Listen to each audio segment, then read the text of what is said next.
करना चाहिए, वरिष्ठता के लिए लड़ना चाहिए। कुछ कहते हैं कि तुम क्रमोन्नति के लिए लड़ो, कुछ कहते हैं वरिष्ठता के लिए लड़ो। तो आप मुझे बताइए, क्या अध्यापक एक एक इशू के लिए लड़ेगा?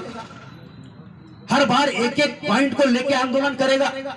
अगर हमारी कुछ समस्या है तो एक साथ हम उन समस्याओं को निपटाएंगे, एक बार के हड़ताल में निपटाएंगे, एक बार के आंदोलन में निपटाएंगे।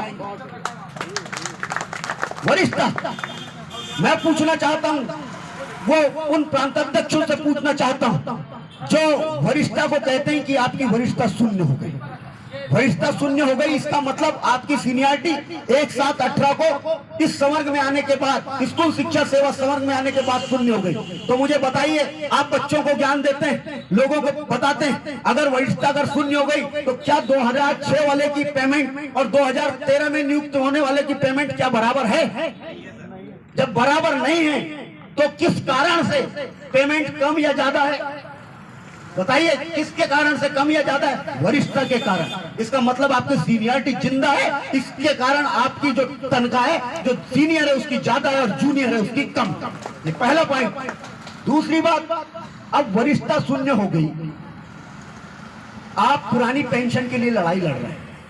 कुछ आदेश आए हैं भ्रामक, जो जिला शिक्षा अधिकारी हैं उनके कुछ आदेशों के तहत उन्होंने ये लिखा ग्वालियर के जिला शिक्षा अधिकारी का आदेश उपादान के मामले में, ग्रेजुएटी के मामले में, इस पर प्रकाश डालना चाहता हूं। शायद वो आपको दिग्भ्रमित करेगा कि ये देखो, ये तो आदेश है, इसमें तो लिख दिया उसने कि शून्य हो गई, 1/7/18 से गणना किया, आप ये लोग कहेंगे।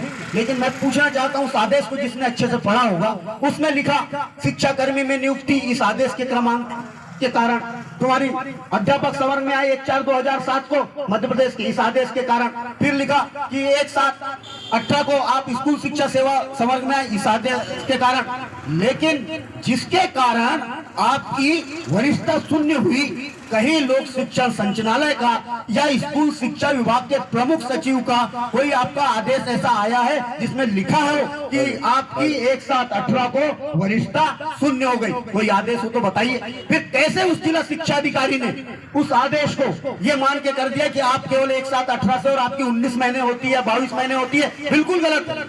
अगर कोई समझदार जिला शिक्षा अधिकारी होते तो वो कहते 22/7/2019 के आदेश का रेफरेंस देते और कहते कि आपका प्रमुख शिक्षा विभाग का आदेश है, सचिव का, कि आप ये बताइए कि क्रमोन्नति पदोन्नति के मामले में तो आप अध्यापक संवर्ग में की गई सेवाओं की गणना ले रहे हैं, तो ये जो ग्रेजुएटी का मामला है, क्या इसमें भी पूर्व की